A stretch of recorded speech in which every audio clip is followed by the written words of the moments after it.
The sound of shattering glass jolted me awake. I sat up in bed, heart pounding, and reached for Jake. His side was empty, still made up from the night before. Right, he'd stayed at his parents' house to help with some renovations. I slipped out of bed, grabbed my robe, and crept towards the noise. "Jake?" I called out tentatively. "Is that you?" No answer. As I rounded the corner into our living room, I gasped. My mother-in-law, Martha, stood amid a sea of broken picture frames, family photos scattered across the hardwood floor. "Oh, Claire," she exclaimed, her voice dripping with false sweetness. "I'm so sorry, dear. I was just trying to straighten these photos, and they all came tumbling down." I blinked, trying to process the scene.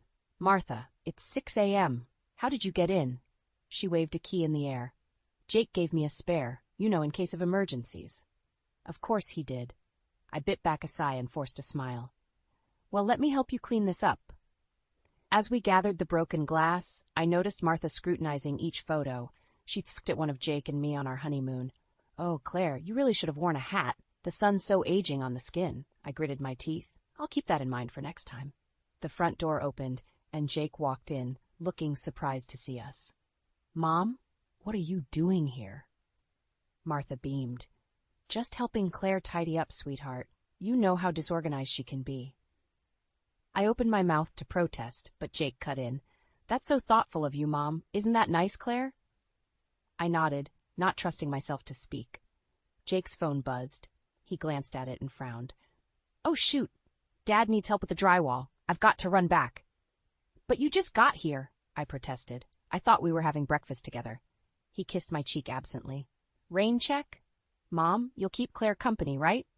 Before I could object, they were both gone, leaving me alone with the mess and a growing sense of unease. Later that afternoon, I visited my parents. Dad was having one of his good days, alert and chatty as we sat in their sunny kitchen. "How's married life treating you, Pumpkin?" he asked, his eyes twinkling. I hesitated. "It's an adjustment." Mom patted my hand. "That's normal, dear. Your father and I had our rough patches, too." Dad chuckled. "Remember when your mother thought I was having an affair with my secretary?" Mom swatted his arm playfully. "How was I supposed to know you were planning my surprise party?" Their easy banter made my heart ache. Would Jake and I ever have that?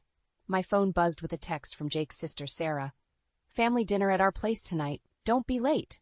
I showed it to my parents. Dad frowned. "Bit short notice, isn't it?" I shrugged.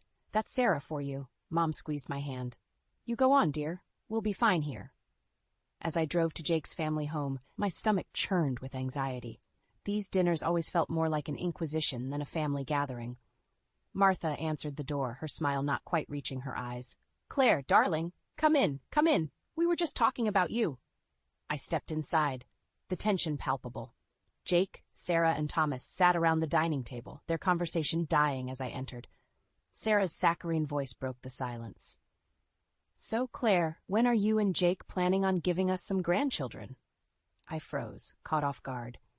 Jake looked uncomfortable, but said nothing. Martha chimed in. "You're not getting any younger, dear. Tick-tock!" I felt my face flush as I struggled to find a response. This was going to be a long night, and I couldn't shake the feeling that it was just the beginning of a much bigger storm. I stared at my reflection in the bridal boutique's mirror, my heart sinking. The wedding dress I'd dreamed of since childhood hung limply on the rack, replaced by a monstrosity of tulle and sequins that Martha and Sarah had insisted upon. "Oh, Claire, you look absolutely divine," Martha cooed, clapping her hands together. Sarah circled me like a shark. "It's perfect. Jake will be speechless." I caught my mother's eye in the mirror. Edith's face was a mask of concern, but she remained silent. We both knew this wasn't the dress I wanted. "I'm not sure," I began, but Martha cut me off. "Nonsense. This is the one. We'll take it," she announced to the saleswoman. My stomach churned. "Wait, I haven't decided." "Claire," Sarah interrupted, her voice sickly sweet, "don't you want Jake to be proud? This dress is a statement. It says you're part of our family now." I felt the walls closing in. Where was Jake? He'd promised to be here, to support me. As if on cue, my phone buzzed. A text from Jake. "Sorry, can't make it. Trust Mom and Sarah's judgment. Love you." I blinked back tears. This wasn't how it was supposed to be. Later that evening, I confronted Jake at home. "You said you'd be there. This is our wedding, Jake, not your mother's." He sighed, running a hand through his hair. I know, I'm sorry. Work's been crazy, but Mom and Sarah know what they're doing. They just want what's best for us. What's best for us? Or what's best for them? I countered. Jake's eyes hardened. Hey, that's not fair. They're family. And what am I? I shot back. The silence that followed was deafening. Days blurred together as wedding preparations spiraled out of control. Martha and Sarah steamrolled over every decision, from the venue to the menu. Jake remained frustratingly passive, always siding with his family. One afternoon, I escaped to my parents' house, seeking solace. I found Dad in his favorite armchair, looking more frail than I remembered. What's wrong, Pumpkin? He asked, patting the seat beside him. I collapsed next to him, the dam finally breaking. Through tears, I poured out everything, the dress, the plans, Jake's indifference. Dad listened, his face growing stormy. This isn't right, Claire. A marriage is about two people, not an entire clan. Mom brought us tea, her worry evident. Have you talked to Jake about how you feel? I nodded miserably. He just doesn't see it, or doesn't want to.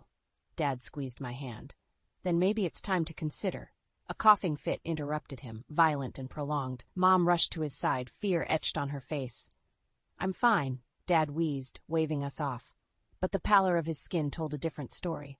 That night, I returned home to find Jake, Martha, and Sarah huddled over seating charts in our living room.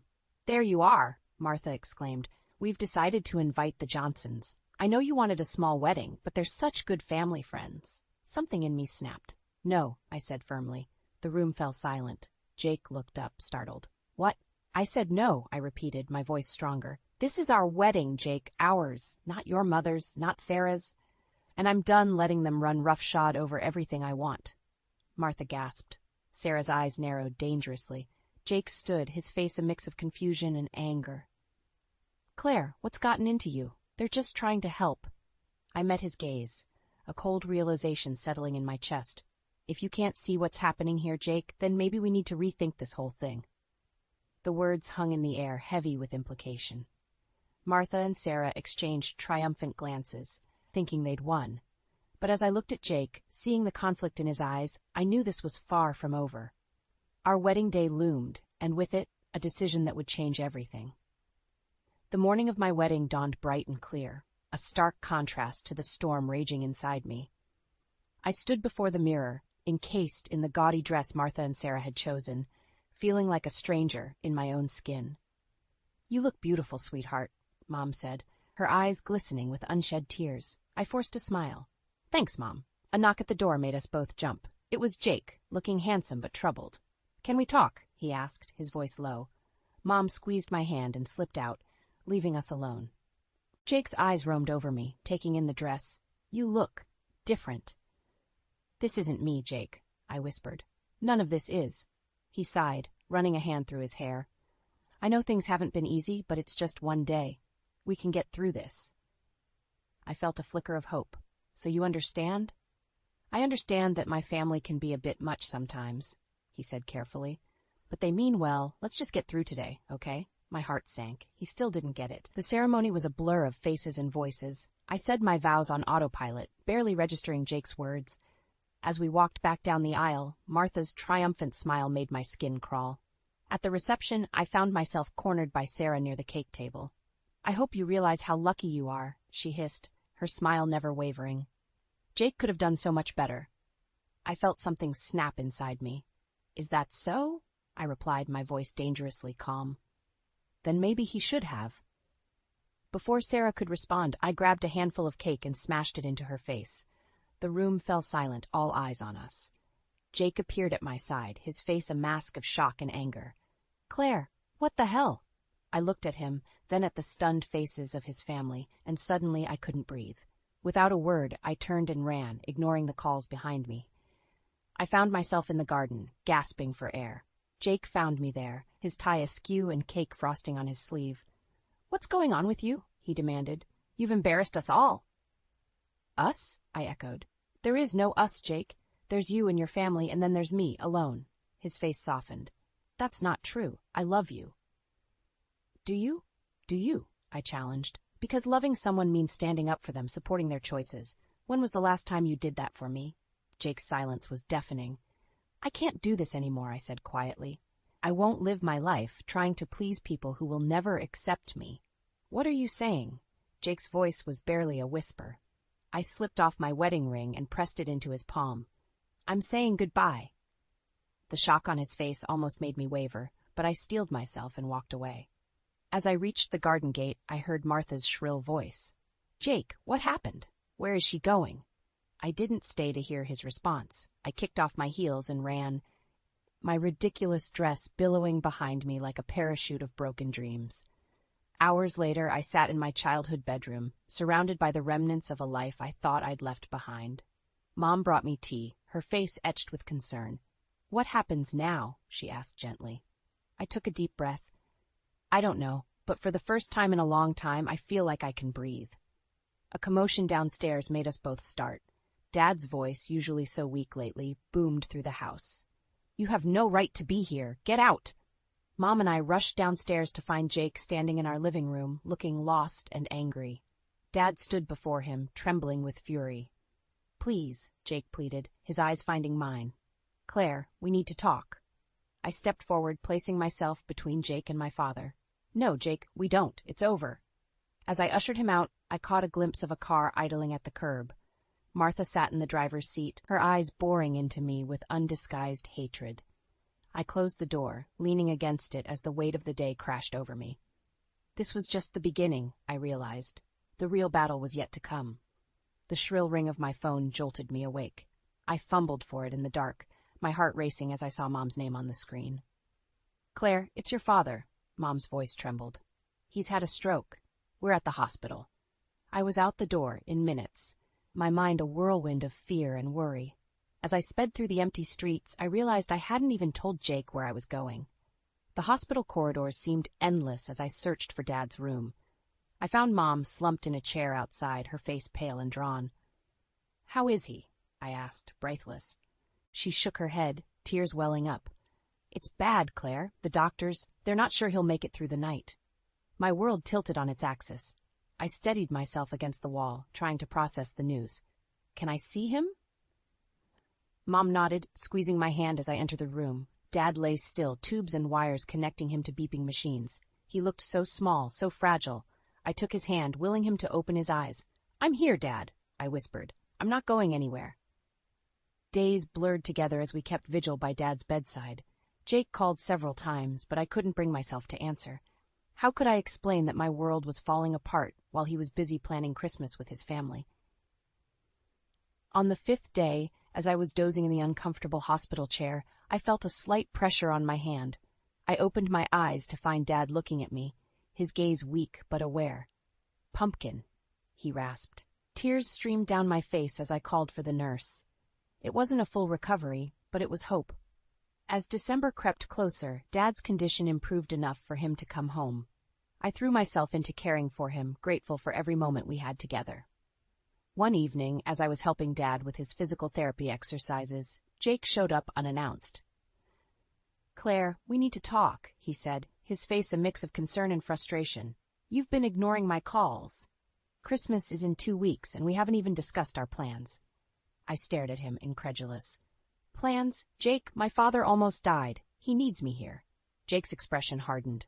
I understand that, but my family is expecting us. We can't just cancel Christmas. I'm not canceling Christmas, I said, my voice rising. I'm spending it with my parents. Here. But what about my family? Jake demanded. They're your family too now. I felt something snap inside me. Are they? Because when my father was fighting for his life, where were they? Where were you? Jake flinched as if I'd slapped him. That's not fair. I tried to be here, but work. Save it, I interrupted. I've made my decision.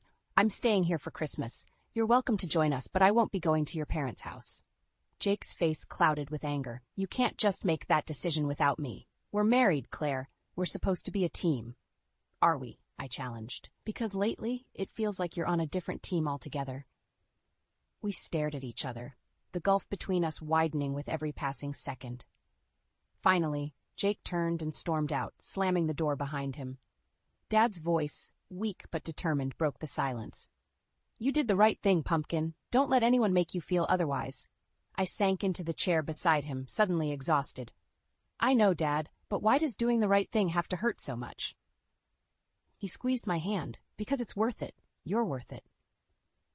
As I sat there holding my father's hand, I realized I was at a crossroads.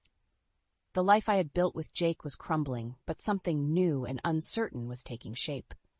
Christmas loomed ahead, not as a celebration, but as a battle line drawn in the sand. I took a deep breath, steeling myself for what was to come.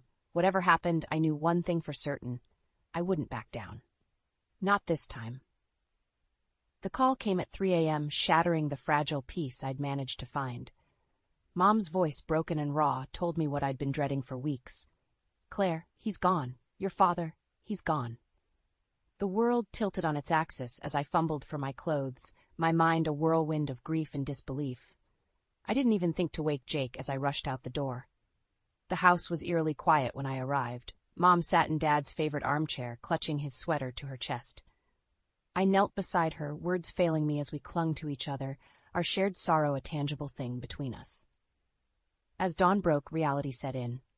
There were calls to make, arrangements to handle. I moved through the tasks mechanically, each one a painful reminder of Dad's absence. It wasn't until late afternoon that I remembered to call Jake. His phone went straight to voicemail. I left a message, my voice hollow as I explained what had happened. Hours passed with no response. As evening fell, I tried again, only to be met with Martha's shrill voice. "Oh, Claire," she said, false sympathy dripping from every word. "Jake told us about your father. Such a shame. But you understand we can't change our plans for the charity gala tomorrow night, don't you? It's been in the works for months." I felt as if I'd been slapped. "Martha, my father just died. Surely Jake—" "Jake knows his responsibilities," she interrupted. "I'm sure your mother can handle the details. Family obligations come first, after all." The line went dead before I could respond. I stood there, phone in hand, rage and disbelief warring within me. Mom found me like that, still frozen in shock. "Claire? What is it?" I told her about the call, watching as her face crumpled in pain and anger. "Oh, sweetheart," she whispered. "I'm so sorry." The next day passed in a blur of funeral preparations and well-wishers. Jake remained conspicuously absent, his silence a deafening roar in the quiet moments. It wasn't until the evening of the wake that he finally showed up, looking uncomfortable in a suit that screamed charity gala rather than grieving family. "Claire," he started, reaching for me. "I'm so sorry. I wanted to be here sooner, but—" I stepped back, out of his reach. "But what, Jake? Your mother's gala was more important than being here for me? For my family?" He had the grace to look ashamed. "It's not like that. You know how important these events are. I couldn't just—" "Couldn't what?" I interrupted, my voice rising. "Couldn't be a husband, couldn't support your wife when she needed you most?" Jake's face hardened. "That's not fair. I'm here now, aren't I?" "Now?" I laughed bitterly. "Now is too late, Jake. Where were you when I was making funeral arrangements? When I was holding my mother as she cried herself to sleep? Where were you when I needed you?" A hush fell over the room as people turned to stare. Jake shifted uncomfortably, lowering his voice. "Claire, please, let's not do this here." "Why not?" I challenged. "Are you afraid people might see who you really are? A man who abandons his wife in her darkest hour for a party?" Jake's eyes flashed with anger. "That's enough. I won't stand here and be insulted. I'm leaving." As he turned to go, I felt something inside me break. "If you walk out that door," I said, my voice deadly calm, "don't bother coming back." He paused for a moment, conflict clear on his face. Then, without a word, he left. I stood there, surrounded by sympathetic murmurs and pitying glances, feeling more alone than ever. Mom appeared at my side, her hand warm in mine. "You did the right thing, sweetheart," she whispered. As I looked around the room at the faces of those who truly cared, who had shown up when it mattered most, I felt a strange sense of clarity wash over me. Dad was gone, and with him, the last threads of my marriage were unraveling. But in that moment, I knew with absolute certainty what I had to do next. It was time to reclaim my life, no matter the cost. The house felt empty as I returned from Dad's funeral, my grief a heavy blanket wrapped around my shoulders. Mom had decided to stay with her sister for a few days, leaving me alone with my thoughts and the echoing silence of our family home. I fumbled with my keys, pushing open the front door only to freeze at the sight before me. A thick manila envelope sat on the entryway table, Jake's neat handwriting stark against the brown paper. With trembling hands, I tore it open, my heart pounding as I scanned the contents. Jake wanted a divorce. The world tilted sideways as I stumbled to the couch, the papers clutched to my chest. How could he do this now, when the wound of losing Dad was still so raw? My phone buzzed incessantly, Jake's name flashing on the screen. I let it go to voicemail, unable to face his voice. Instead, I listened to the message he left, his words washing over me like ice water. Claire, I'm sorry it had to be this way, but after everything that's happened, I think we both know this is for the best. My lawyer will be in touch about dividing our assets. Dividing our assets. The phrase echoed in my head, and suddenly a terrible realization dawned on me. Dad's inheritance. Jake's family had always been oddly interested in my parents' finances. Could this be why? Panic rising in my throat, I called my mother's lawyer, Robert. I need your help, I said, my voice shaking. I think Jake and his family might be after Dad's money. Robert's voice was calm, steadying. Claire, breathe. We'll figure this out. Come to my office first thing tomorrow. The night passed in a blur of anxiety and sleeplessness. By dawn, I was at Robert's office, clutching a mug of coffee like a lifeline. I've reviewed the documents, Robert said, his face grim. It seems Jake is indeed trying to claim a portion of your father's estate as marital property. But don't worry, we can fight this. I nodded, a strange calm settling over me. What do I need to do? First, we need to secure your assets. I'll file a temporary restraining order to prevent Jake from accessing any joint accounts. Then we'll prepare our counterpetition. As I left Robert's office, a plan forming in my mind, I spotted a familiar car parked across the street. Sarah, Jake's sister, sat behind the wheel, her eyes narrowing as she saw me. I marched over, anger fueling my steps. Enjoying the show, Sarah? Did Jake send you to spy on me? She smirked, not even bothering to deny it. Oh, Claire, you should have known better than to think you could take on our family. Jake's told us everything about your father's money. We won't let you keep it all to yourself. Her words confirmed my worst fears, but instead of crushing me, they ignited a fire in my chest. Watch me, I hissed, turning on my heel. Back at home, I began packing, throwing clothes and essentials into a suitcase. I couldn't stay here, not with Jake's family watching my every move. As I zipped up the bag, my phone rang. Mom's voice was frantic on the other end. Claire, someone broke into the house. They've ransacked your father's study. My blood ran cold. Mom, are you okay? Did you call the police? Yes, they're on their way. But Claire, your father's safe. It's empty. The safe, where Dad kept all his important documents, including his will. My mind raced, connecting the dots. Jake's family wasn't just after the money. They were trying to erase any evidence of Dad's true wishes. In that moment, standing in the wreckage of my marriage, with my father's legacy under threat, I made a decision. I wouldn't just fight back. I would scorched earth this situation. Jake, Martha, Sarah, they had no idea what they'd unleashed. As I grabbed my keys, ready to race to my mother's side, a steely resolve settled in my bones. This was war, and I intended to win. The doorbell's shrill ring pierced the tense silence of Mom's living room. I exchanged a wary glance with her before approaching the door, my heart pounding. Through the peephole, I saw Martha and Sarah, their faces masks of false concern. Taking a deep breath, I opened the door. What do you want? Martha's saccharine smile made my skin crawl. Oh, Claire, darling, we've been so worried about you. I stood my ground, blocking their entry. Save it. I know what you're really after. Sarah's eyes narrowed. We just want to talk, Claire. Can't we come in? No, I said firmly. Whatever you have to say, you can say it here.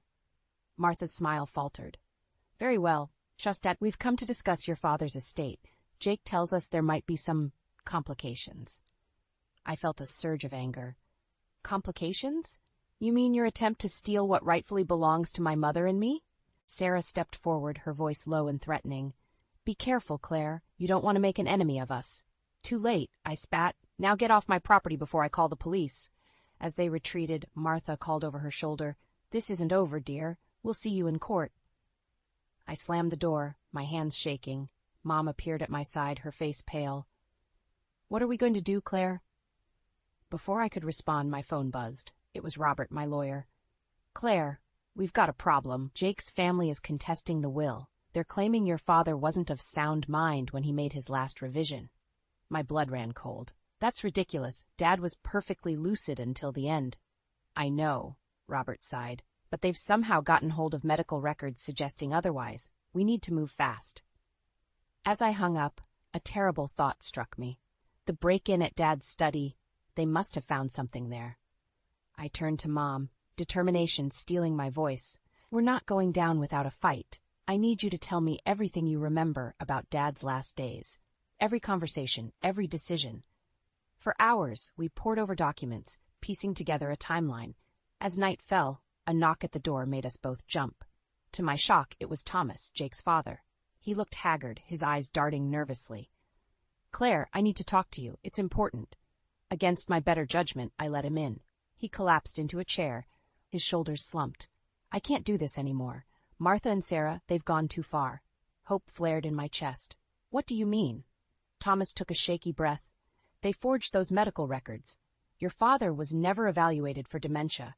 It's all a lie. My mind raced. This could change everything. Thomas, would you be willing to testify to this? He nodded, looking years older. Yes, it's time I stood up to them. As Thomas left, promising to meet with my lawyer the next day, I felt a glimmer of hope, but it was short-lived. My phone rang, an unknown number flashing on the screen. Hello? Jake's voice, cold and unfamiliar, filled my ear. I hope you're happy, Claire. You've turned my own father against us. Jake, this has to stop. You know what your mother and sister are doing is wrong. He laughed, a harsh sound that sent chills down my spine. Wrong? The only thing wrong here is you thinking you can win. We've got resources you can't imagine. By the time we're done, you'll be lucky if you have a penny to your name. The line went dead, leaving me shaken. I turned to find Mom watching me, her face a mix of fear and resolve. What now? She asked softly. I squared my shoulders, a plan already forming in my mind. Now, we fight fire with fire. They want to play dirty? Fine, but they have no idea who they're dealing with. As I dialed Robert's number, ready to set our counterattack in motion, I realized this was more than just a battle over Dad's inheritance. It was a war for justice, for family, for everything I held dear, and I was ready to risk it all to win. The moving truck rumbled away, leaving Mom and me standing in front of our new home. A fresh start, miles away from the chaos Jake's family had brought into our lives. I took a deep breath, feeling a weight lift from my shoulders. Ready? Mom asked, squeezing my hand. I nodded, a smile tugging at my lips. More than ready. As we unpacked, my phone buzzed incessantly. Jake, Martha, Sarah, all leaving increasingly frantic messages. I ignored them, focusing on creating our new sanctuary. It was past midnight when a crash downstairs jolted me awake. Mom's frightened voice called out, Claire. Heart pounding, I grabbed the baseball bat I'd kept by my bed and crept downstairs. The sight that greeted me froze me in my tracks. Martha, Sarah, and Thomas stood in our living room, surrounded by shattered glass from the window they'd broken. Thomas looked terrified, but Martha's eyes gleamed with manic determination. Where is it? She hissed. Where's Milton's will? I raised the bat, my voice steady, despite my racing heart. Get out of our house. Now. Sarah lunged forward, but I swung the bat, stopping inches from her face. She stumbled back, shock replacing her usual smirk. Claire, Thomas pleaded, this has gone too far. Let's just talk. Shut up! Martha snapped. She turned to me, her face contorted with rage. You ungrateful little bitch, after everything we've done for you. A siren wailed in the distance, growing louder. Mom appeared beside me, her phone in hand. I've called the police, she announced, her voice stronger than I'd heard in months. Panic flashed across their faces. Thomas made a dash for the broken window, but tripped, crashing into a side table. Martha and Sarah hesitated, clearly torn between fleeing and continuing their search. The choice was made for them as red and blue lights flooded the room. Police! Hands where we can see them. As the officers burst in, I felt a strange calm settle over me. This was it. The moment when all the lies, all the manipulation would finally come to light. Hours later, as dawn broke, I sat in our kitchen nursing a cup of coffee. The police had taken Martha, Sarah, and Thomas away in handcuffs, charged with breaking and entering, attempted theft, and a host of other crimes. Jake had shown up shortly after, wild-eyed and frantic, but instead of defending his family, he'd crumbled under questioning, admitting to his part in the scheme to steal Dad's inheritance. Claire? Mom's soft voice pulled me from my thoughts. The detective wants to speak with us again. I nodded, standing up. Let's finish this. In the living room, Detective Harris smiled warmly. Mrs. Edith, Miss Claire, I have good news. With Thomas's confession and the evidence we found at the scene, we have more than enough to ensure Martha, Sarah, and Jake face justice. Relief washed over me, but it was tinged with sadness. What happens now? They'll be prosecuted to the full extent of the law, he assured us. And as for you two, you're free to live your lives without fear of further harassment. As the detective left, Mom and I stood in silence, the weight of everything that had happened settling around us. I'm so proud of you, Claire, Mom said, her eyes glistening. Your father would be too. I felt tears welling up. I just wish he was here to see it. She pulled me into a hug. He is, sweetheart. In every brave decision you've made, in every moment you've stood up for what's right, he's here. As we held each other, I realized that this wasn't just an ending. It was a beginning. We'd face the storm and come out stronger, our bond unbreakable. Later, as I stood on our new porch watching the sunset on this chapter of our lives, I felt a sense of peace I hadn't known in years. The road ahead was uncertain, but I was ready to face it. No more sacrificing my happiness for others. No more letting anyone dictate my worth. I was Claire, daughter, fighter, survivor. And this was my story, on my terms. As I turned to go inside to the warmth of the home we'd created, I smiled. The future was bright, and for the first time in a long time, I couldn't wait to see what it held.